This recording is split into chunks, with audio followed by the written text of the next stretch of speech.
two, and we're live. Hello, everyone. This is a sort of an interview, sort of a discussion that I'm having with Michael Christiansen of the Danish WTC team. Hello, Michael. Hey. Um, and we've been debating in the team quite a lot about what we call turn zero, the game before the game. And I think me and Michael, we are maybe like the biggest proponents of that being a very, very important part of bold action.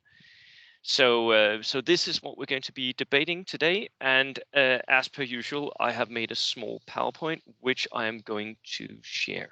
Just a sec. And it's going to get weird for a minute. Here we go. Right. So the game before the game, what we call turn zero, which is basically all the stuff that's happening before you actually roll the first dice, more or less. Sometimes you even roll a few dice during this game. And who are we to talk about it? Well, Michael, you came in top 10th at Zealand Open. You have a silver medal from WTC in Cork. You took the gold at Bring Your Guns here in Denmark, along with me because it was a team tournament. You came third at the WTC qualifier, so not someone to be taken lightly, and definitely a firm part of the Danish top team, team one. Me myself, I have 3 top 5 placements at the WTC. I took silver in Cork. I have also a gold medal from Bring Your Guns. I came second at the Danish WTC qualifier, and I was the Danish champion in 22. And just to add something, I haven't lost the tournament game since Cork. So that's quite a long time ago. So we both think we're qualified, but what we're going to say is extremely subjective. We're basically talking out our asses. But we'll make it sound Definitely. good. Oh We'll yeah. make it sound really good, like we know what we're saying. Right. So, Michael, where do we start? We start by when we go to a tournament. We both of us, I think, start by reading the pack, and then we start as soon as the lists come out. We start by reading the lists that opponents have posted. What do you look for when you look at an opponent's list? Well, before all that, as you said, we start by looking at the pack, Yeah, and from that, we try to build an army that actually can win the games. yeah, That's like the first turn zero step, is to get an army with the tools that will work for the packs that comes out, because they are never the same. no, no, Everybody needs to build or make a new invention in this game, so they change it up basically every time. yeah, After that, I start looking at this point, my list is kind of set. yeah, So mainly we look at the list to try and figure out, when we do team competitions, who will do well against what lists, so we can yeah. try to match that up. Now they took that out, unfortunately, of the WTC, They did. because they would rather do random, which is kind of sad because it takes Yeah, some of the gaming we'll out of it. we'll complain about that Yeah. non-stop. Oh yeah, yeah. It's a horrible decision, but they made it, and we'll live with it. Yeah. So uh, so But then you get to so the actual table, right? And you see the opponent's list that's being plunked down in front of you, or you're at a singles tournament and you get this opponent. So what happens then for well, you? the first thing I do is I get the opponent to run his list through, so I know what Yeah, he has, yeah, what in my list has things they're scared of in his list. yeah, So, for example, when I face you, yeah. I don't want my men to go up against your Gurkhas. No, Now, I no, want my men to go at your tanks, because most of them can do anti-tank stuff, and I want my tanks to go to your Gurkhas, because your Gurkhas are crap against armored vehicles. yeah, So that is what I start doing. I start identifying, where is my threats, how do I circumvent this, how do yeah, I get the board control, because mm, that is all turn zero is about, is board control, board control, board control. And I yeah, cannot say this enough, because if you have board control, you will win the game. yeah. If And you that board decide where control your actually opponent, happens before anyone has set any models on the table. it does, Typically, that's how I experience it. it does. Um, so for me, I have this idea that I'm sort of categorizing enemy lists into groups. So what I call army builds, like there will be an army build that's an assault army. There will be an army build that's a sort of tank army. There will be an army build that's an HE list, whatever. Um, where do you see that going into a list? Are you mostly looking for this individual unit that's a problem for me, or are you thinking conceptually like this is an army that wants to do this thing? Well, I kind of look at bold action like chess. I try Yep. to see what does he need to support his units. How do I remove his support units? How do I make sure that his Death Stars or whatever he has, how do I weaken them without Yep. actually having to worry about them? If I Yep. take their support away, so they are not protected, they will be easier to kill. Yep. So, and of course, how you set up depends on, as you said, what kind of army you're facing. Mm. Because if I'm facing a HE or a range army, I want to be up there. I want to be in their face right away. If I'm Yep. facing a skirmish army or a Gurkha army or a cavalry army, I don't want to get too close. I want Yep. to make sure I am always outside of 6 inches. So if Mm. they charge, I at least get to shoot at them. Yep. So that's some of the things I identified before. Where's the threat? How do I get my mission to true? How do I? Because people have a tendency to okay, you put it over there, I'll put it over there. We need to fight. We need to roll die. No, Yep. it doesn't matter if you kill 0 units as long as you win the mission. Yep. That's all that matters. So identify the strengths, the weaknesses. Uh, don't always go by the mission. Sometimes you can win by kill points. So if you have a Mm. list that doesn't set match up against your opponents, make it into a kill mission. Try to take some dice down, maybe at Yep. range. Yep. So army builds. I mean, I normally when I build armies, I try to have everything in it. I like to Yep. have a Yep. huge toolbox. So for Yep. me, it doesn't matter so much what kind of army I face. I try to make sure I can face anything. Mm. If you come with a Soto tank, I have basically everything can do anything against tank. If you come with an assault, well, they all have SMGs, so they can Mm. mow them down with shots. I Yep. mean, I try to make sure I have everything in my toolbox. Yep. So and Yeah. and that is what you have to try to do when you face an opponent. Is when what you it, when how you sort of when you identify those units that are dangerous for your list, um, are there specific units in your list that you sort of this is what I really need, and that I need to identify what's dangerous for that, yeah. or is it something else that's happening? Well, of course there is. Well, I mean, there's not one unit in my list that is except for maybe my tank. You can never lose your tank. That's horrible. It's too Yeah, expensive. yeah, But there is not a squad in the list that I want to lose. But there's not a squad in the list that is so important I can't lose it. hmm, So and I have squads like my free squad. I'll sacrifice that if it means I can get something in return. yeah, But I just think the whole thing about and by looking at the list, you can most of the time, especially with the good players, you can identify how they play, yeah, and that is what you need to counter. yeah, That is what you need to mess up. yeah, Again, bot control, because if he has a list where he needs to be put together, mm, split him up. yeah, Yeah, yeah. and a stupid unit like a sniper can do that.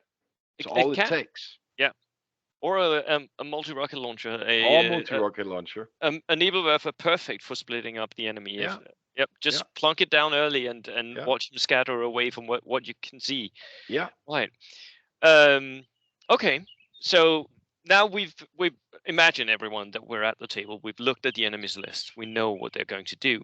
So where do we go from there? For me, the next logical step is to start look at what you've planned already because you read the missions ahead of time, right? Most in most tournaments you will at least have access to the missions, to something where you can sort of say, well, this is what we're going to do. and I've been for the team trying to make everyone make a plan. Basically, for each mission, people should have a plan. They should know what they want to do, and then sort of mix that with the reading of the enemy's list. Does that make sense to you, Michael, or was that a difficult maneuver? Well, I'm on that point. I differ from you Yep. because I don't make a plan till I see two things: who I'm Okay. facing and the Yep. table. Yeah. Because the table basically will screw you up, and a lot of people I've noticed in bold action when they make a plan and the table then screws them over, they can't change it because Yep. it's in their head. This is how I'm going to play it, Yep. and they get creamed. Yep. So I don't do it because I'm afraid I will fall into the same trap that okay, I plan to do this, I'm going to do it, Mm. and all of a sudden you are out of cover or whatever. So I try not to make a plan till I actually know what I'm facing, how the terrain is working for or against me. Yep. I mean, I know how I play my units. I always play the same Yeah. basic Yeah. list, so I know how they work, which is also a huge key in this game. Know your list, know your Yeah. Yep. units, Yep. play it, play it, play it. Because the whole thing about changing, you will never get good at it. You will Yep. always forget something. Yep. I mean, so And make and sure you know your list. maybe there's a difference here between you and me because I often play not toolbox lists, right? I often play lists that have a specific focus. Yeah, My real love is of course assault armies, but I can play other armies, and I do like making lists that are way out there on one, like go all in on one aspect of the game. And I think that that is why I like to plan ahead. Um, that or it's OCD. um, but since you're a toolbox player, that is more reactive to the circumstances that you face at it the is. table.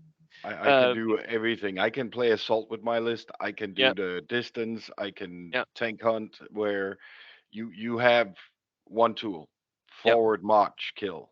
yeah, yeah. Yeah, If you play assault armies, that's the tool you're playing it basically. is. It is. Um, but that does that approach always influence your list building, that you know that you like to be reactive to the type of army that you're facing, to the table, what mission you're playing? Oh, it does.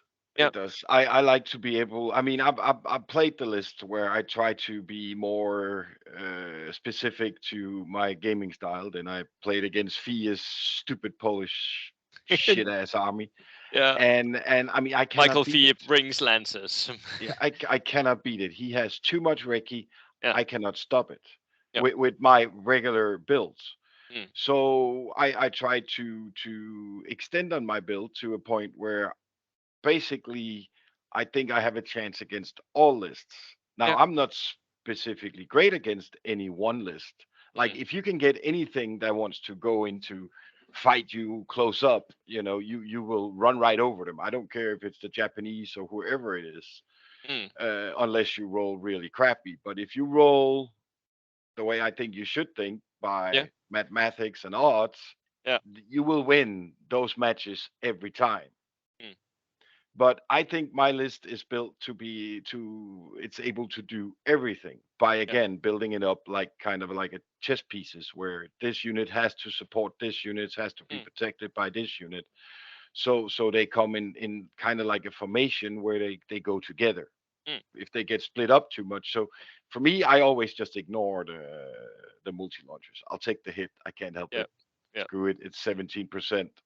The odds are with me. So let's go. Unless it's a noob basher list where it has like 4 to 6 multi rocket launchers, Yeah, and then you then have to spread out. you have to spread out. Then there's no, but then he has nothing else, and you can Yeah, just then I rush his don't back care. line. I will Yeah, give him one target with each and just yeah, go forward till I'm up at his units. He can't use them anymore, and yeah, then run yeah, him over. It's yeah, just not a feasible list yeah, unless you are a expert in rolling sixes or you have a dice that only rolls yeah, sixes. yeah. I have seen a few lists where they do have a decent like bumper ahead, a road bump, but quite Yeah, but typically it won't be enough. as And soon as you're within 12 of them, I as think soon no as you're up, 6 of them, yeah, you yeah, can't. I mean, they can't shoot at you, and they're yeah, normally exactly, shirkers yeah, or yeah, inexperienced, so you yeah, run right through them.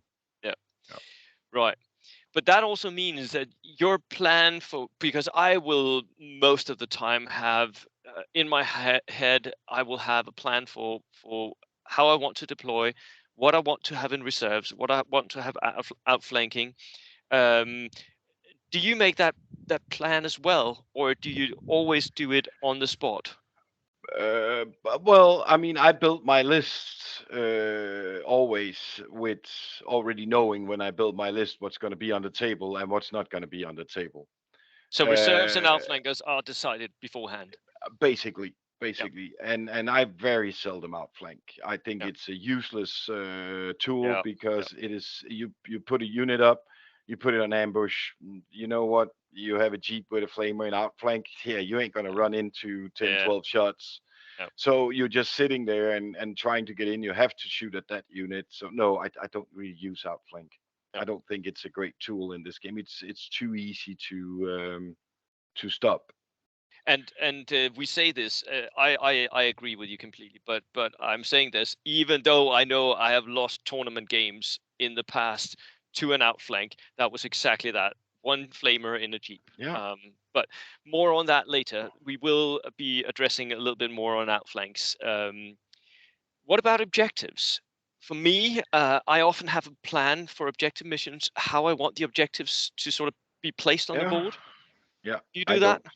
No. No, no. No. Depends on who I'm facing because Yeah, you can win. You can win the game if you place the objectives correctly. yeah, This is key. If yeah, you do a mission like key positions, yeah. and then look at the army you're facing. If you are facing a gun line, for example, Mm, not that you will face a lot of them because they're hard to play, yeah, hard to win with, but if you do face one where they have 2 or 3 cannons in the back, yeah, make sure when you place your objectives that your opponent can only see one with each gun. yeah, And when even if he wins, then use your placement to stop him from putting them in a triangle or whatever that makes yeah. sure he can see everything because he can't place within 12, so you can still make board control with the way you're placing. You can. But it's hard to make a plan before you see the table and what you're facing in my book, because if it's an But open table like we've seen before that is I think that's a product of you playing toolbox lists again. might be. Because if you were playing leaf blower lists constantly, you would always want to have at least one objective in your own deployment zone, right? Yeah. So that there is something to this, and I really like this approach for toolbox list and toolbox players. um, to always be ready, but to know that this is very, very important. Like Michael said, you can win the game on the placement of those objectives. Um, if you read the enemy's list correctly, if you read your own list and their capabilities correctly, you can win just on the placement. Yeah. And remembering to go on to the objectives, of course. Yeah. Thank you, Bo. I knew that it was gonna come. that was a snide comment. Michael lost the game to a not so experienced player by Which forgetting is to. why I was only number 9 at Zealand Open. Yeah, yeah. That was actually why you moved out of the top five, wasn't it? Yeah, I was. Yeah. Yeah, yeah, Yeah. yeah. So I'm always never read the letting that go. mission. Always read the mission. You have to be on objectives. Right. Cool. So that was planning ahead. Next thing that we're going to talk about is whether to reserve or not. Um, so, what do you think about reserving? Should you reserve, and when should you not do it? You should always reserve when there's prep bombardment. Yeah. If you look at your opponent's list and you're like, yeah, I'm gonna run over this, don't Mm, reserve. mm, If you can see he has some units that you kind of want to know where it goes before you go in. It can be dog teams, it can mm, be a huge tank yeah. where you want to be able to pressure that. then you should reserve. Then you should put some units that you can put in where he comes in to pressure him. Yeah. So again, for a toolbox player, on that it's base to base. Who I'm facing, what Yeah. the game is. Yeah. Uh, But because this is one of the places where having a Death Star unit is really detrimental in the game, right? Mhm. Because typically the opponent will see, okay, you have a Tiger tank. I will put my bazooka in reserve in a jeep and just wait to see where you go. Yeah, And then that Tiger tank will at least get one round where you can't actually defend against that bazooka rushing up and just yeah, putting a plink into you. yeah. Um, so that reserve, that counter punch reserve, I really like that. But you wouldn't do that with. Would you do it with engineers in brain carriers or in trucks? I put my brain carrier engineers in reserve. Okay, If I'm facing somebody where I know he will run through my other units. If I only have one and I can't split them up and go in on you know more than one place. Yeah, a quarter in on each yeah, side, so I cover the table, then I might put him in reserve just to make sure I can counter punch whatever he comes with.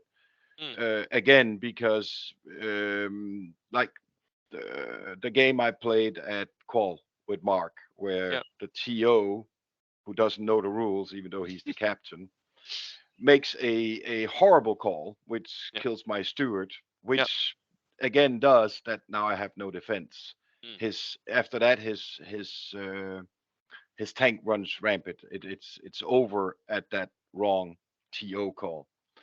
Uh, and yeah, it's you. Uh, you made a ditch at me before because I can't read yeah, the missions. yeah, It's my yeah, eyes; they're not good anymore.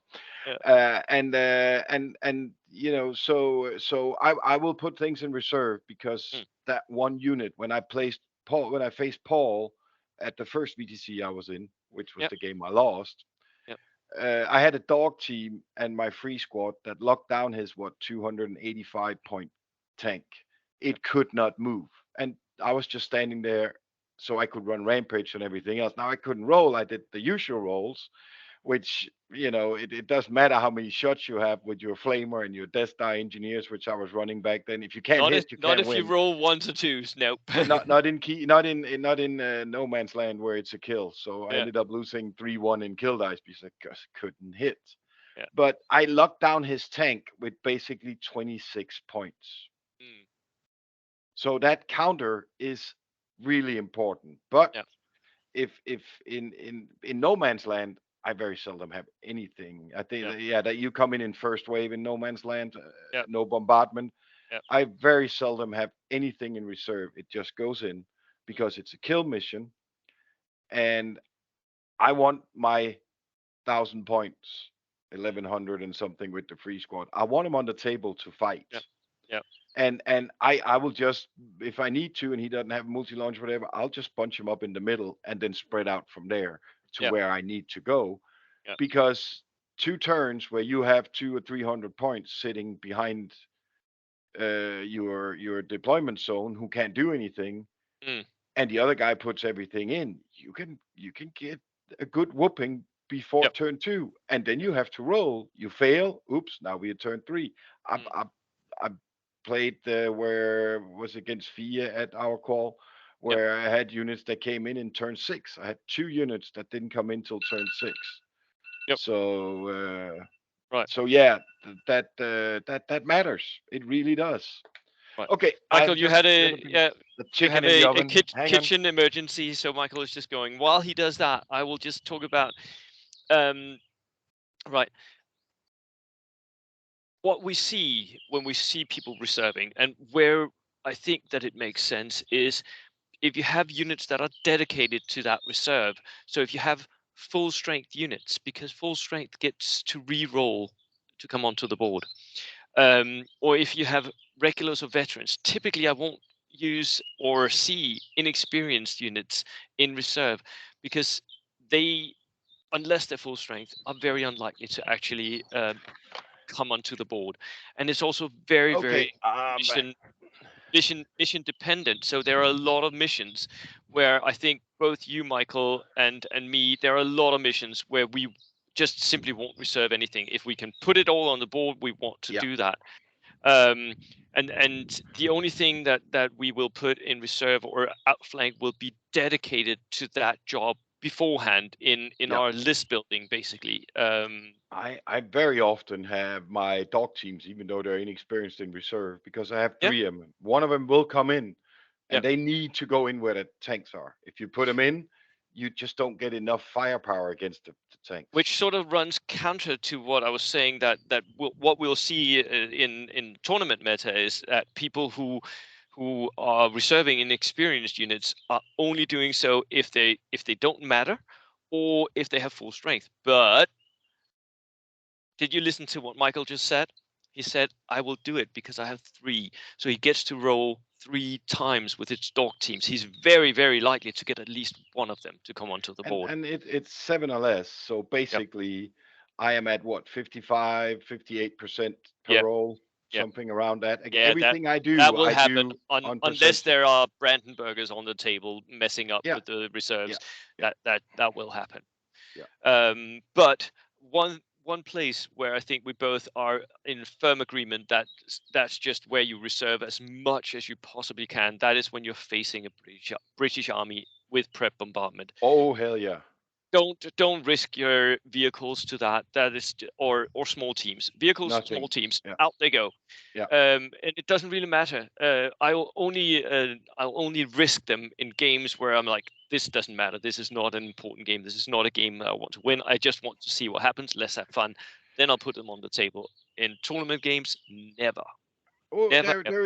there is one mission in tournament games where you can put a small team in and take a chance. Yeah, It not against the British army, but against anybody else with bombardment. yeah, I actually played it against Casper yeah, when we did a training game not so long ago. And when you are playing sectors mhm, and you forward deploy in sectors, you yeah. forward deploy opposite of your opponent's deployment zone, Yeah.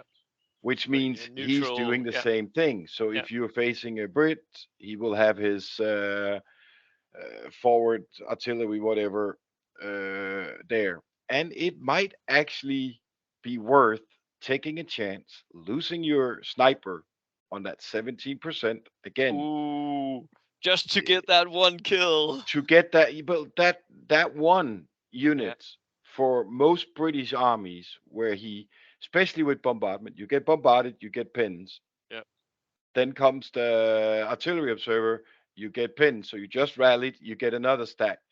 Now you're fighting the Gurkhas. Now they're in your face. yeah, So if he has a decent prep bombardment roll, a decent forward artillery observer roll, yeah. you screwed before turn three. You are screwed. That will be at least 2 turns where you can't move. Mhm. Yeah, Which is why the 50 points might be worth risking, even yeah, against a Brit who has 2 times 17% yeah, to roll the six. And just pray it's not your sniper he hits. yeah. Yeah. Well, Although it often is.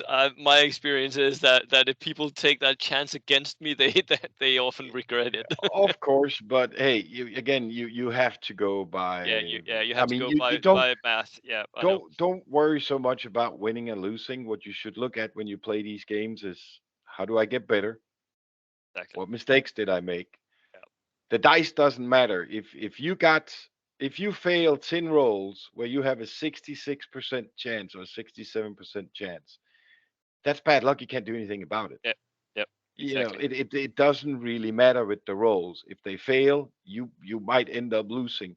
But Mm. you can have shitty rolls and win a game, except for no man's land. Yeah.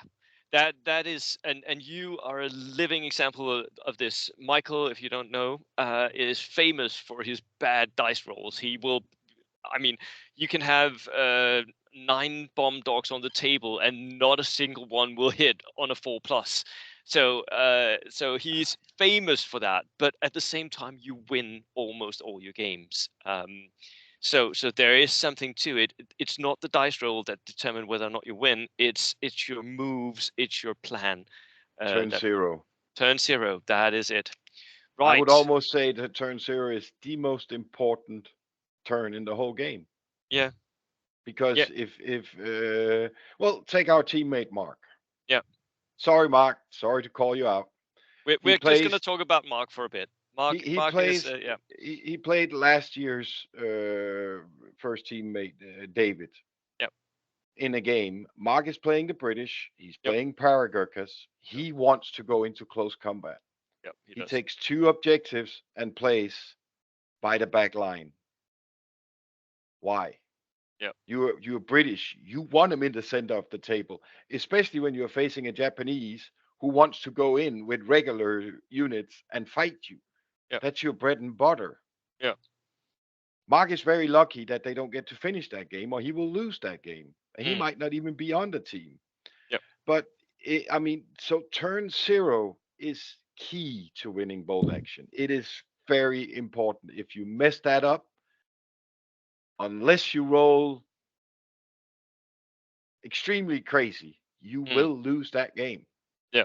on turn And just zero. and just for context for everyone else, that game between Mark and David was actually possibly the thing that decided our qualifier tournament No. in favor of Mark. And the game was actually decided on the last dice of the game, where the time was running out, and Mark moves one of his units up to contest the objective that David was holding on to. Yeah. Had they continued, both me and Michael think that David would have won the game, Oh, he but would. There was no doubt. time had run out. So Yeah.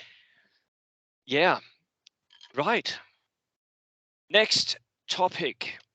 That'll be the objectives, which we've already sort of dipped our toes Go into. go back one. I think we forgot to talk about Inex, regular, and Oh vet. yes, yes. I did talk something about it, and Okay. I said that for me, I would normally not reserve anything that wasn't regular or veteran, Okay. Good. Good. Okay. You can move unless it on. was Yeah, a that was yeah, where unless I it came was in and said I would.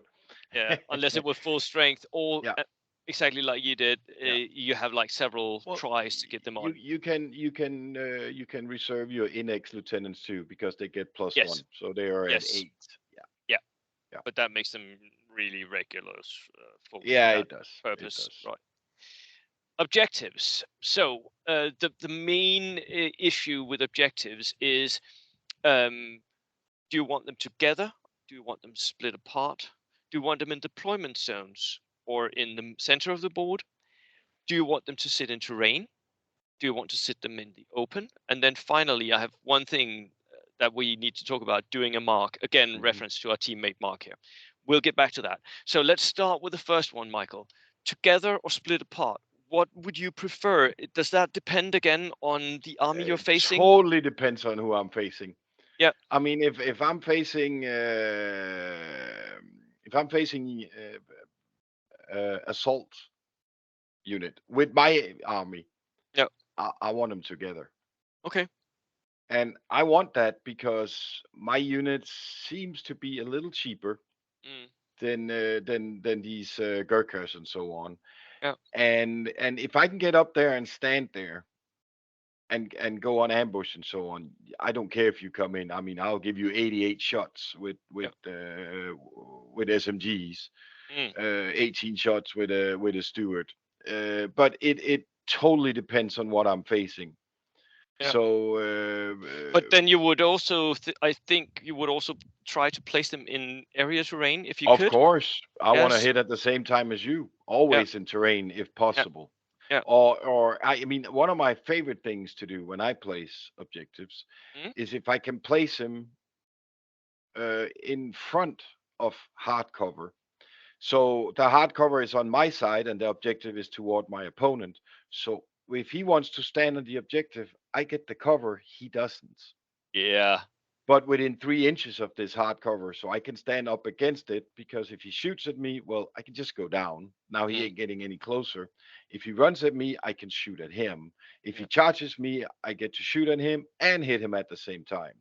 Yeah. So that if I Perfect. can Yeah. find a stone or whatever that I can do, I also like, if possible, depending on the TO. Again, they Mm, like changing the rules. Some play with that if you put a objective marker in a house, you have mm, to be in the house to hold it. yeah. And other people play with where the objective marker is an actual point in the house. yeah, So so then you have to that be will. within 3 inches of that. So make sure you ask your TO. There's a But lot if of it is, lot of possible shenanigans with that. Yeah. yeah, if again, look at your opponent's list. If he Mm, doesn't have basically any HE, yeah. you can put it in there. If he has any kind of HE, stay the hell out of those houses. Yeah. Even with HE Or one, or because flamethrowers. yeah, Flamethrowers yeah, is yeah, yeah. That is stay not out. going to. Yeah. Yeah, HE1, like autocannons, oh, that's bad because they get it's so many horrible. hits that Yeah, each one of them will oh yeah, yeah, your units will just evaporate, yeah. and you don't get the extra protection from HE. No, no, you don't. Uh, so that's um. Will you ever place them in your own deployment zone? Yeah, I will. Objectives? Yeah. Yeah, If let's say that we're playing key positions, you win. You place one in your deployment zone, then I'll place one in the other, yeah.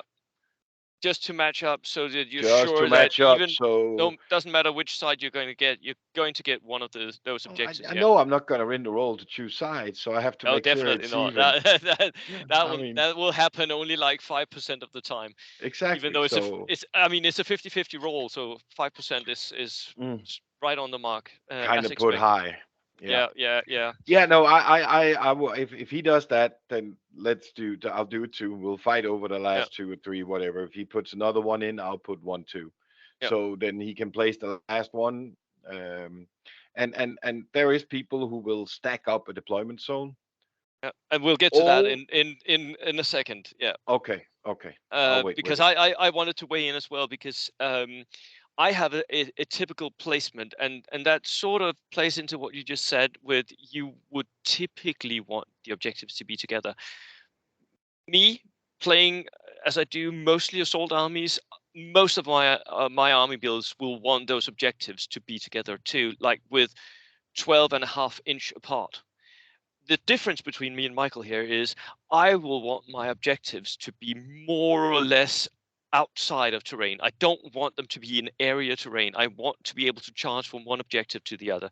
So I want that free range from the objectives. What I do want though is I do want some sort of cover. So linear obstacles again is a Hmm. thing where I really like to place objectives because or behind like line of sight blocking cover because he might have HE in his back line shooting into the objectives, and I don't want veterans or regulars to be shot up by HE. That will immediately remove It units. hurts too bad. It hurts too bad. So so we want the same thing. We want the objectives together, both me and Michael here, but we want them to be in different positions on the tabletop. So it becomes really important who gets to place those and who has the mental capacity to remember what it is that you want and to read the table. Hmm. That is where you actually win because you're setting yourself up to have an optimized chance of winning if you have the Yep. objectives in the right place. Now, Another thing is when you replace the objectives. yep, Again, you have to look at your opponent's army. Do you want this to be a one objective game, yep, or do you want it to be a five objective game? And yep, what I mean by that is, if I'm facing somebody where I would love to face them for the let's say we roll three objective, I would yep, love to face them for that one objective in the middle. yep. Then I'll make sure they get placed in each their deployment zone if possible. Split them up uh, and have if one in the if middle. Yeah. if I look at his army and I can see, okay, I kind of don't want to fight him. I Mm, kind of want to try to, run and cover and stand on some objectives, maybe get in there and get an ambush. Then I want him as many objectives in the fight as possible because I want his army to spread out. mm, So again, look at your opponent's army, figure out, is this somebody I think I can take on one objective? Then do everything you can to make the fight for one objective. yeah. Yeah. And that for me will typically be if I can see that I have more or better infantry units than the opponent, or that his infantry units are vulnerable to my other stuff. Exactly. Because then I can say, okay, that one objective, I'm pretty likely to just shoot up his infantry as they try to come onto it, Yeah. and I can just pump my own infantry into it. Um, Now, at the bottom here, we have one thing. Can you see that? Doing a mark. Now, I have to tell a little story in order for everyone to understand what we're talking about. Mark is one of our teammates. We were in Scotland. We were playing in the Scottish Nationals a few years back, and he was playing Pete, the juggernaut bolt action podcaster Pete. And they have both brought Japanese armies, and they were playing key positions, and they roll for objectives, and they get 3 objectives. So one of them gets to place 2, and one of them gets to place 1, which is not a good, not an ideal situation at all. Mark rolls, and he gets to place 2 objectives. So what does he do? Instead of placing 1 in the center, he starts by placing 1 in one of the deployment zones. Pete does the only logical thing. He places 1 in the opposite deployment zone, where Mark then does a mark and place 2 objectives in one of the deployment zones, like way in the back. So he's overloading one half of the table, one deployment zone. And he knows that it's 1 dice roll after that. 1 dice roll for who gets to take that deployment zone and basically win the game in advance, because the other player will have to go all the way across the board, facing everything that you can pour into them all the way across the board to take one of those objectives. It's never going to happen for 2 Japanese armies. They roll off, and Mark gets the deployment zone with the 2 objectives.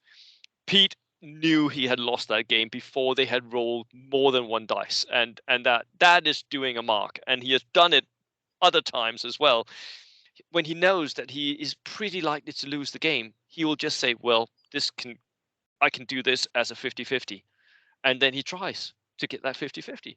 That's And doing a mark. that is a great idea. I did it against Fia. You did? Got my first draw against him because I knew I couldn't beat his Yeah, stupid horse army. yeah, So I did it and I won the roll. But yeah, if you lose the roll, the game is over. You might as well just give your opponent your hand and say good yeah, game. yeah. Would would So would you do this in a tournament setting where you weren't matched up against like the one player that, I mean, Michael always loses to Fia, right? That's just a yeah, thing.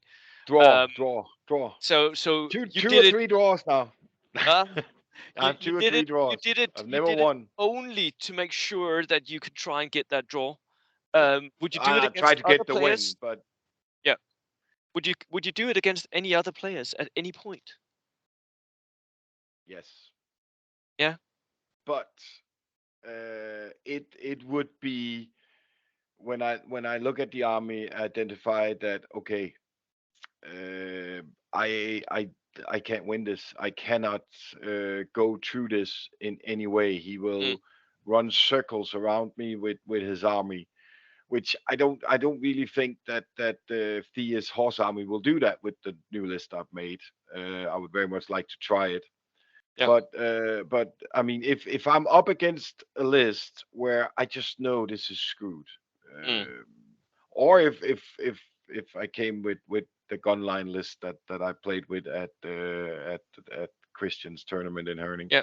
I would also do it. I would know if I knew I couldn't win. Mm, If I had gotten three to put down 3 against Christian in the yeah. last game, I probably would have done it because why not? I couldn't move forward, Yeah. but I didn't, so I put them all in the center. Luckily for me, Christian felt like they should be in the center too. But Wait, yeah, by no, the way, by the way, I forgot to tell you at the start. Michael, he is fresh from a tournament victory at the Battle of the Plains here in Denmark, which was how many people was it? A 12, 14 man tournament, something like that.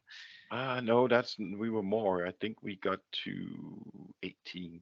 18-man tournament, Yeah. and you had brought something that you had brought a gunline army. Well, it was a early war up Yeah, to and with 1942, yeah, and it was a theater list. So I made a gunline army with 4 guns. mm, I only had 3 squads. I had 2 veteran 5-man squads and 1 regular 5-man squad. Then I had 2 stewards, yeah, which were not upgraded, only with mm, Reiki, because I mean I don't. care about World War II, Yeah. other than I thought it was a horrible thing. I don't read about it. I don't like reading about Yeah. war. I don't play this because it's World War II. I play this because I love the strategy of it. Yeah. So, but Jesper, who's also a Danish player, was telling me how Stuarts were really used in the war as Mm. scout vehicles. Yeah. So I decided not to upgrade them Yeah. and just put Recce on them, so they were scout vehicles. So they had their 10 shots, and that was that. And then I could, instead of taking the free squads, which would have helped me immensely, I took a inexperienced T60 or whatever it's called, Ooh.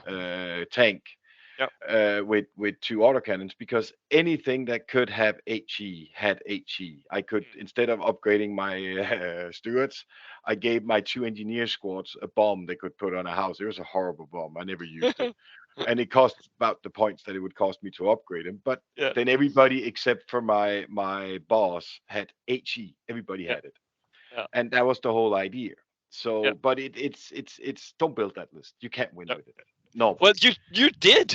Yeah, but you shouldn't be able to. You did. Yeah.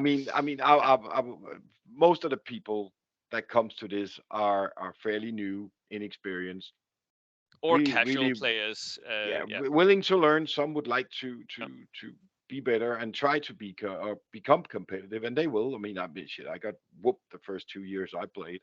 Yeah. That's how I learned to build armies, by looking at how other people build armies, because I got bitch slapped, to say it That neatly. I mean, and some very hard lessons in the team's basement at oh, you Fia's place. Oh, you learn every time you lose. The best Yeah. games you can have are the ones you lose. Yeah. That's where you Yeah. learn. Yeah. Yeah. Exactly. So, but yeah, no, that list shouldn't have been. But people get scared, Yeah. especially newer people. When they see these four guns, they're Mm. already worried. Yeah. Yeah. Yeah. But they can't move, so just run around them, hide from them, cover. I mean, they cannot move. They stand there and Yeah. shoot. Yeah. Yeah. But people just go. Yeah. And it's like if you bring a big tank, when I bring my OT Yeah. 34 Flamer, most people, even experienced people, go because Yeah. but it's one vehicle. And what's happening here is, let me just go back here, reading the opponent's lists, then they spot what's dangerous, but they haven't got a plan for how to deal with it, and that's where that shock comes in. I don't know what to do, and they will start changing their plans, changing their ideas of how to run their army list, Hmm. and then they will make mistakes. Right. So that was objectives. Yep. Deployment, for me, there are these broad five ways to deploy. There is the central position, which you talked about before, where you sort of you clump up in the center. This is not something you want to do if there's a lot of multi launches across from you, or if the center is very open. But that's the central position. That's the one I like, and I think that's the one you like the most as well, Michael. Well, for me, again, it all depends on what he Yeah. brings, because if he has multi launchers, I will deploy wherever I have Mm, dense terrain, so he can't see anything. His multi yep. launchers can't shoot anything he can't see. Yeah. So For me, the benefit of the central position is that you can decide from there where you want to go. You can sort of swing exactly. towards one flank, or you can push into the center of the board. There are options here. So the central position, that's one of them. Then we have the split deployment, where you'll typically see people sort of making two armies, miniature armies that sort of go to each flank. They will not as much be able to support each other, but you will see some good players still do this and get some good results. Go and watch my interview with Ryan at some point if you want to check that out. He does Y- this. to do a split position, you would normally, in my book, do that in objective missions, because you would want to get up to the objectives. Because if Especially you if the opponent has made sure that the objectives are split, so you Yeah, have to split it up. Yeah. yeah, because if you do that in a mission where he can load one side, he will Mm, run right through the weak side yeah. and Yeah. And come from the flank. yeah, you'll lose Yeah, half your army. yeah. And then you see, this is more or less for me. I don't know about you, Michael, but for me, deploying your army broadly, like all across the board, that's a mistake. That's a beginner, a rookie mistake. Um, I do that often. you do, I I know, do, and we've argued about it many times. and I will still do it. But Yeah, that's because of the way my list is built. yeah, You know, with I don't want to sit here and tell exactly what I have in it, but no, mine is split up in three thorns, what it frongs or whatever they're called, yeah, three prawns. Yeah. yeah, So I will do the broad, and I will do it if depending on what I'm facing. Again, it all depends. mm, For me, it's deployment depends on what I'm facing, yeah, the mission, the terrain. mm, So again, I don't have a deployment plan. I have unit support plan, yeah. but I do not have a deployment plan. So typically you'll have like one unit that's your this is my objective taker. So this is the unit that's important, and then you'll say, oh, they should have the support of this type of unit and that type of Nope, unit, or what? nope, No? no. I Yep. have three units that's objective takers, three Yep. units that support each other. Each have a minimum of five SMGs. Yep. Sorry, four SMGs. So that will give me, with the three squads that's there, without any other, will give me 18 shots on anything that comes in. Yep. Yep. And if you shoot at something, normally it will be behind heavy cover or soft cover. If you shoot at it, Mm, I will go down with that unit because yep. there will still be two to protect. So now you're shooting at sixes or sevens, Mm, depending on range. yep. And then you have to, they're all veterans, so you have to roll five to kill. So they're very hard to get rid of when they're in Yeah. there. Yeah. Yeah. And even Gurkhas won't assault 18 No. shots. No. No. That's like two or three dead Gurkhas before you even get to the close Yeah, combat. and then That's behind heavy cover with top fighter, uh we hit on the same. No, you won't do it. no. No. No, No. no. I mean, Um. Fia's cavalry won't charge those units. No. No. Typically not. Then we have the loaded flank. This is one that if you can if you can do this, especially in kill point missions, this is how you win.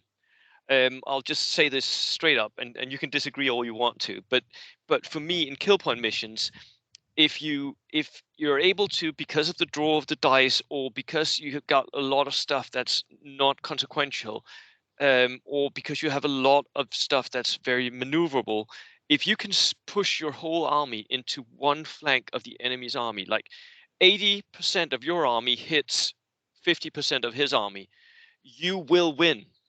Hmm. That's always going to happen. Yeah, So the loaded flank for me is one of those that I'll try to do as often as I can. It's not always that it succeeds, and that's why I will often take the central position in order to try and later in the game load one flank. Um, Go and watch my video review of the WTC games. My game against Achilles, I did exactly this. It didn't work completely, but because he had outflankers, he had anticipated where my loaded flank would be, and he outflanked me. Um, so it didn't exactly work. I couldn't just get enough kill points to pull in the win, but I was almost there. So that loaded flank, it can really be important. and guys, if you are unlucky enough that I played against Fia, where when all my units was on the table, we had the Mm, same size army. He still had 8 units to put in. yeah, You're screwed. It's yeah, horrible yeah, because he knows where you're gonna go. Guys, don't be afraid to run away. yeah, Every dice you get after that, gather your army up. yeah. You do not Run, want to go into that battle. and Run behind tents. this is where the final deployment formation comes in. That is the castle up. If you can see that you're pulling ahead, the enemy is not getting their dice down, and you know that they have dangerous stuff waiting. Just pull everything down, pull everything together. Make sure your units can have overlapping fields of fire. Castle up. It's the only way to do it. Yeah. Because if you do a broad deployment in that situation, you're screwed. You're and you've screwed yourself because you've helped the opponent make a loaded flank. And when you deploy, make sure you don't, especially in kill missions, make sure you don't put anything in that can Mm, die. yeah, if there is bombardment or anything, because Yeah. if you go behind 2 dice, he will never go forward. He will stand down, take the victory with 2 dice, Yep. and when you have to press forward, You're dead. you're dead. Yep. We had a saying in the early days of the WTC team here in Denmark that the one who attacks first loses. And that quite often happens. It doesn't happen always, but it was a training for ourselves to be less aggressive, to Hmm. be more like, right, I'm ahead by 2. I'll just stand here Yeah, and have you come to me, because as soon as people have to move out, they're pretty likely to get pinned. One unit may be hanging back, one unit can't move all the way that they wanted to, and suddenly they come at you piecemeal and you cut them to bits, one you unit do. at a time. Um, And so and so yeah, and when you make the first attack, make yeah, sure of 2 things. One, it's worth it. yeah, So if you lose your unit afterwards, you take something that is equal or more valuable. yeah, 2, calculate it. If you don't have on the first attack 66%, don't do it. yep. 50-50 is not good enough. 50-50 Don't is don't roll a not die good for enough. the game Yep, unless you don't have a choice. You do this at the end yeah. when you've lost, and you, okay, now I have a 50-50 roll. Now I even have a 33% roll. I'll take the chance to win the game. Just because you have lost the game at that Yeah. point, right? Yeah, Other than that, don't do it. no. Don't do it. You will lose on it. You Taking will you desperate will chances when you're still in the game is a Yep, bad idea. Taking it desperate is. chances when you've lost the game is a brilliant idea, but not before. I had the talk with Mark when we Yeah, played our game when yeah. you fucked it up for me. Sorry. And Mark had that game. There was nothing I could do. It was over. I Mm, mean, I was creamed. He had so many units in my deployment zone. I think we played sectors. yeah, And he is about to shoot his artillery forward artillery observer. And I'm like, Mark, why? What is it important for you? Why the blood rush? hmm, If you roll a 1, then you roll in direction of your own army. yeah, If you roll really, really unlucky, you can take out your own units and end up giving me a chance in the game. yeah, Why are you shooting it? yeah, I mean, a forward artillery observer is great, but he is a chance weapon. He is a weapon that can hit your own yeah. units if you're And unlucky. will, and I mean, like a third of my games, I get pins from my own artillery Yeah. bombardment, and So, a third they never come in, and the third they are devastating to my opponent. But but he didn't need to try and do that, right? He was yeah. ahead by a Oh, lot of he won. points. There was no game. Yeah, It was over. yeah, So guys, if you already won the game, do not use your chance rolls. There is no reason to. yeah, It is a huge mistake. Don't yeah, do it. yeah. Right. Next point that we need to talk about is mission types. So there are, broadly speaking, for me, 3 types of missions. There are kill point missions, there are objective missions, and there are placement missions. Placement missions is the ones where you have to be at a certain place in order to score points. So what do we think of each of them? Is there a certain way to approach these for you? Let's start with kill point missions. Well, I approach a kill point mission again. I look at my opponent's list. If I feel like this I can fight him, Mm, I will go for as many kills as possible. yeah, If I look at his list and go, okay, this is not going to be a good one, then I will try to use my range of yeah, whatever. If it is my sniper to take out a mortar team, I will try anything I can to get ahead with 2 points and wait for him. yeah. Like we I talked about will before, like forcing him into making desperate rushes at you. Yeah, I will at any time in a kill point mission take a draw over yeah, a loss if I can see I cannot push forward without losing. So a lot of times, if you face me and you get lucky enough to kill a unit right off the bat with bombardment, you will mm, just see me sitting back and taking the draw and say, okay, now it's your game. You're up 1. It's not me who's going to force this game. You can do it if you want to win, but yeah, I'm behind. There yeah, is no reason for me to take a chance because one more and I've lost the game. I'll yeah. take a draw anytime, And a especially in a team competition. and a lot of opponents will at that point be like, "Well, I'm ahead. I really want the win. And they'll start to try and push for that extra dice. And that's when it happens. That's when you're forcing them into making that rush against you, Yeah. which actually can mean that you can get back in the game. You can get Yeah. to 0 and you can get to plus. Uh, Yes. so that's rather brilliant. I also think one of the important things to notice is what Michael said earlier. If you're ahead by 2, retreat, go down to your own base, because you won the game. Yeah. Let him And come. yeah, let them come. So kill point missions, and for you, kill point missions is something of a pain to get through, aren't they? I hate him. Yeah, Yeah, of course I hate him. I can't roll. yeah. If you can't roll, you Michael can't has this win. idea that kill point missions are won by your rolls alone. Oh, they are. I Yeah, mean, it doesn't matter how well you play. If you don't kill, you don't win. yeah, And you know what? I will say right now, I don't roll worse than anybody else. My rolls are just as average. I roll just as many ones, two, threes, four, fives, and sixes. My problem is I roll one and twos when I need to kill, and I roll five and sixes when I do morale.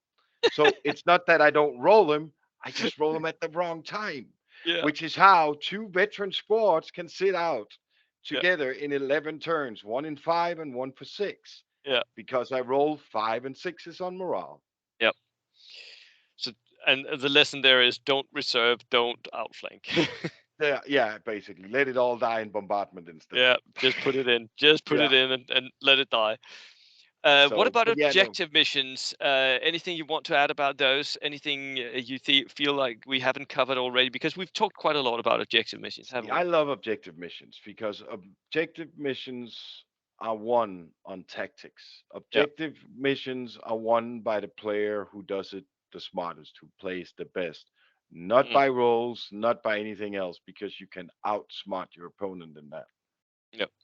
And therefore I love him. You can do it with placement of objectives. You can do it with movement later.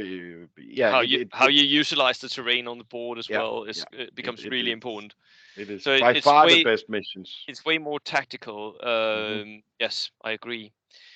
Then we have the placement missions, sectors, double envelopment, single Horrible envelopment. missions. Um, You don't like those. I No, they're horrible. really like those. No, they're dumb. What's your problem with the placement missions? Well, placement missions are dumb in the fact that most placement missions, if I recall right, have preparatory bombardment, which doesn't belong in any game. Many of them do, yeah. And basically, you can lose a game on turn zero from bombardment because it gives the other guy, for example, in sectors where you Yep, have everything in your corner, you get your bombardment in. I don't. yep, Now you take all your units and run to the neutral zone, and mm, mine are standing still, yep, which means already now you are far ahead on points. yep, And you decide that you can take your army whole slow up towards mine. So now I have to push forward because I can't just run sideways. mm. So I don't like anything with bombardment. I think it's the dumbest thing ever made. Which is why we here in Denmark we've been trying to advocate for and moving towards at least having, if you have prep bombardment, roll one dice for both Yeah, players. So you at least make sure that it's the same. Then we just need to deal with the issue of the British bombardment being so much better than everyone else's. yeah, it's crazy with two dice. I mean, Yeah, and it is basically you can win the game on that. yeah, You can because if in a game where kill points count, like yeah, envelopment, yeah. you take out two units from the get go. It's good luck trying to get back from that against the British. Oh, you bastard! Well, it's the summertime. It was even served to me. Cheers, everyone. Mm, Oh, now I'm jealous. yeah, right. Uh, so, The, but the the yeah, the reason why I like placement mission is, for me, they become a little bit of the chess game as well. That, like you talked about, where your movement of the troops that you have actually does matter. Um, and I have very clear my vision for how I want to play those missions is often quite clear. I really have a good prepped plan for that. And so for me, it becomes a tactical game, and I sort of like that. With one exception, and that is some of them you can actually play as kill point missions. Yeah. So, and for me, that is sometimes beneficial. There are some armies where I look at it and say, well, I'm just playing kill points against you. Well, I don't want to rush against that gun line. I just want you to come down towards me and I'll kill your units. That's it. my army is actually really good at placement missions, but I Mm, still don't like it. which is kind of weird, but yeah.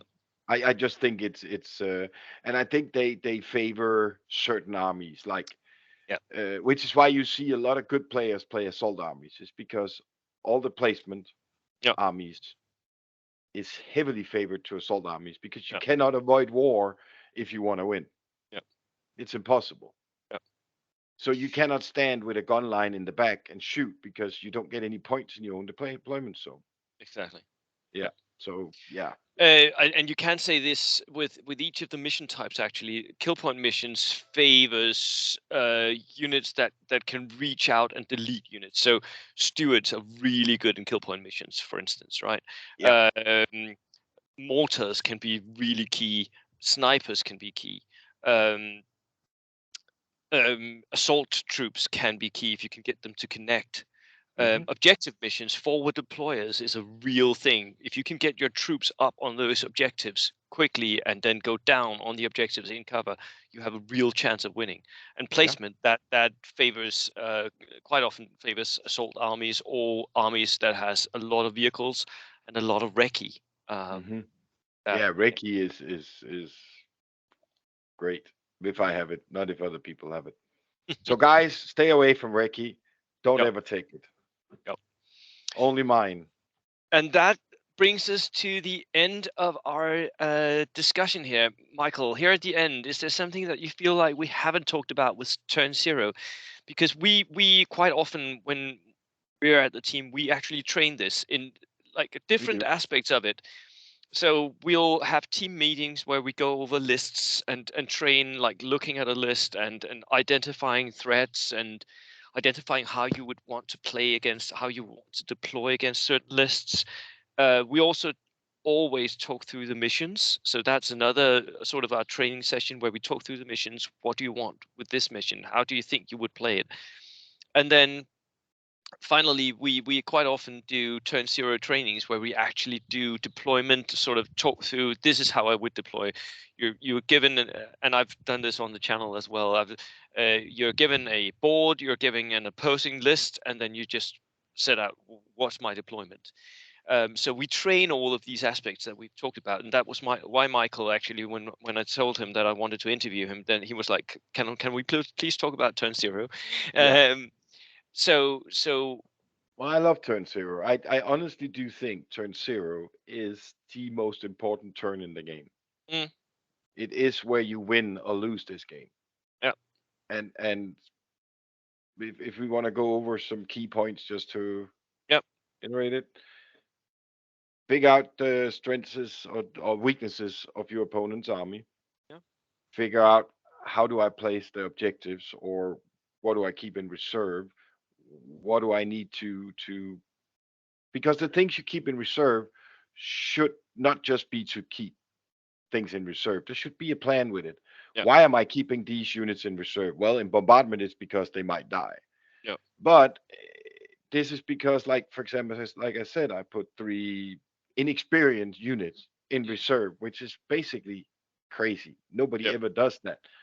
But I need them to be able to threaten his vehicles. yeah, And I don't want one in each end and one in the middle because they can only run 12. yeah, So I want to be able to get as many in as possible because if you kill one, there should still be two to go at the vehicles. mm, And don't shoot your dogs. Just use them to push the guy back. I mean, only use them if really needed. I mean, I could go to turn 5 even if I have the shots without using them because all I want to make sure is he's not using his truck or his yeah, tank. yeah, A lot of armies is board control, board control, board control, and you do that with placement in your deployment, yeah, like a sniper. You can keep the British Fort artillery server hidden away with your sniper if you place him correctly. Yeah. So make sure you know your not just your army, because that is key. You have to Mm. know your own army. Figure out your opponents. Figure out where you want to play stuff, and you will be way more successful. Yeah. How much do you think that this actually? I mean, from the sound of it sounds like it's 80% of victory is in the preparation in turn zero here. How much do you think it actually is? I think we're close to. To 80%. It depending on the missions. In kill Yeah. missions, no, Yeah. no. But in objective missions, yes, Mm. definitely. In Yeah. placements missions, no. What you where maybe it's 50% in placement missions, but in objective missions, yeah, 80%. Mm. Because you have so much control Mm. against an opponent who is not as good as you. Yeah. Because like I And said, I with mean, an opponent who's not as good as you will also make more mistakes. Like, you will. will take chances that they shouldn't, or like Hmm. make movement mistakes Yeah, that you can exploit and to win. But the mistakes in deployment are quite often more significant, aren't they? they are. Um, yeah. I mean, I'm not saying that if you do correct turn null, 0 or 0, you will win all games, but your chances of winning Yeah. will go up to, I would probably say 75, 80% if your opponent messes it up. Now, Mm. of course, if you have two players who both know what they're doing, Mm. who's really good, they will equal each other out, and it's not turn zero who's going to do it. But it is in most games extremely important, Yeah. because just the fact that you can control, and most people don't think about it. If you have three objectives or Mm. two out of five, even though he places more than you can still control what area he puts it in by the placement of your objective. Yeah. Because by placing your objective, you actually make a 12-inch and a 12-inch Yeah. ring that he can't place it within. Yeah. That is a huge part of the board It is. that he cannot place it. So if I want him to place it in the right side, I'll place it to the left. Mm. If I wanted to place him on that side, I'll play it to the left and down. So you can actually make him Yeah. and hit the last one he has, which he has three, you have two. By placing your second, you can almost decide where he puts it. So you have so much board control in these, if you know what you're doing, Mm. that you can actually, even though you didn't win the roll, have a lot of say in where they get put. Yeah. But you have to have all the other things in your own list, your opponent's list, Yeah. cover. Yeah. Yeah. How Yeah. do I fight? What do I want to fight? What do I want to? Because when you place your objectives, make sure if you want to have anything in reserve, make sure, Mm. like for example, you might want to put something in outflank. If you can place a unit right behind some dense terrain where you can run into the to it in turn three, hidden by dense, so he can't see you, Yeah. because you don't want anything on ambush that's going to shoot at you.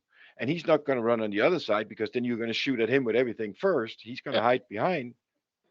So now you can actually get into that objective. So again, everything depends, table placement, all this. But board control wins games. It does. It does. And one thing that you guys can do at home, you don't need anyone like helping you with turn zero training. One thing you can do is next time you play a game, whether you lose or win, doesn't matter. Ask your opponent, what did you think about my deployment? Was there something that you feared that I was doing that I didn't do? Was there something you think I could have done better? What do you think about the way that I planned this? This was my plan. Was that good in your eyes? Get their feedback. Listen to them honestly, and don't just take it in because they might be wrong. But listen to them and think about what they say, because that will inform your next decision. That will make you better next time. It definitely will. And everybody will help. Anybody Yeah. who either are considered a decent player or anything will happily help anybody who wants the Yes. information, All the because time. well, at least both Bo and I really want the Danish national bolt action community to grow. Yep. We want more competition for these Oh international yes. teams, Yes. because like playing against opponents who really pressures you is where you get better. That's where you grow. Yeah. That is where So you get we better. we will do basically a lot to try and tell you what you are fucking up because you're an idiot. I will Uh, happily point out all the mistakes of my oh, we would opponents. love to, and we do it out of the goodness of our hearts, Yes, yes, of definitely. course, for So, their but own yeah, benefit. Yeah, yeah. but Oh my when God, we sound like such jerks, don't we? but back to turn zero training, you can Yeah, actually put up your own board. You can even make two armies, and you yeah, can start drawing dice, mm, and you can place your army down and try to figure out what would the opponent do to for his best move, and yeah, that way you get double training because you're the one who has to match both. yeah, When Bo puts these up and I do it, yeah, I always, when there's a list, I try to in my head figure out, and I don't know the list he comes with, yeah, where is the best placements for his units yeah, if he gets to put them down, because I can't put mine down if I don't know anything about where he places his. But if I know where all his units are placed, well, of course then I can make an optimal decision. yeah. So You I can. try to do it a little, okay, if it goes like this, so that way I get extra out of it for Mm, my own benefit. yeah, I try to be the one who gets to put first, I get to put last, and where it's a good mix, yeah, because all three things can happen. A good mix is more fun. If you want to win the game, oh, let him get all his dice first. It's great. So, and if you want to do another thing you want to train at, and now I'm gonna go one step beyond turn zero, but in the yeah. game, be ready to change. Mm, Don't stick to your plans. This, as Casper, my buddy, says, that is one of the things I do best. Is when things go sideways you somewhere, I am adapt. very good at adapting and Yeah, changing my strategy. yeah. And that is extremely important, because if It you're is. doing something and it doesn't work, stop doing it. Try to do something else. Yeah. Yeah. And I will add to that quite often I'll have a plan A, I'll have a plan B, I'll have a possible plan C if everything goes wrong. Start losing units too early and everything just doesn't work, then I'll Yeah. say, and plan C is always for the draw for me. That's for Yeah. just at least the minimum. I Yeah. I have to try and get the draw. Um, what I wouldn't recommend is for you to change your plan on the fly, because um, if or at least if you're not making the right decisions, because that's where you quite often make mistakes. That's what I at least try to force my opponent to do when I try. Yeah. Yeah. And that maybe it's a question of actually getting used to changing up your plans, and that's a thing that happens with playing enough games, right? Yeah, well, let me give you an example. If Yep. if you have a plan with your units, you're moving forward. You Yep. know you can beat his army. Yep. Then he has, as I call it, the important six. You Yep. have your He rolls your at en- 6, you get hit by a heavy howitzer. you come here with your engineer squad. You get hit Yep. by a heavy howitzer. You have body armor and everything, and he wipes it out. Yep. And you are pressing forward. Now all the support units for this thing is screwed. They can't press forward. Mm. You have to change plans, because if you keep your plan and press forward, they're just You're gonna dead. die. You're dead. Yeah. Yeah. So that's what I mean about, you Yeah. have to be okay. So now I lost that unit. What do I do to get back in this game? Or even just, okay, now I'm one behind. It's a draw. I can't that unit. I can't afford to lose it. Back behind the forest and just sit and wait Yeah. for the turns Yeah. to run out. Yeah. And hope for the draw. Right. Michael, it was a pleasure speaking to you. As always, our conversations go beyond the hour mark, and Of it has course. so again, of course. Thank you so much for participating, and I hope everyone got something from this. Um, if you're a top player and you want to be interviewed like this, then just contact me and I will set it up. Um, Michael did the favor to me of saying I want to talk about this topic, and that was great. Last time I did an interview, it was with Alistair, and he had set up like I wanted to interview him about winning games and winning tournaments. So that was our topic there. Um, yeah, that will happen in the future as well. But Michael, this was really good, and I will talk to you next time. See you all. Cheers. Good luck, everybody out there. Have fun. Bye. And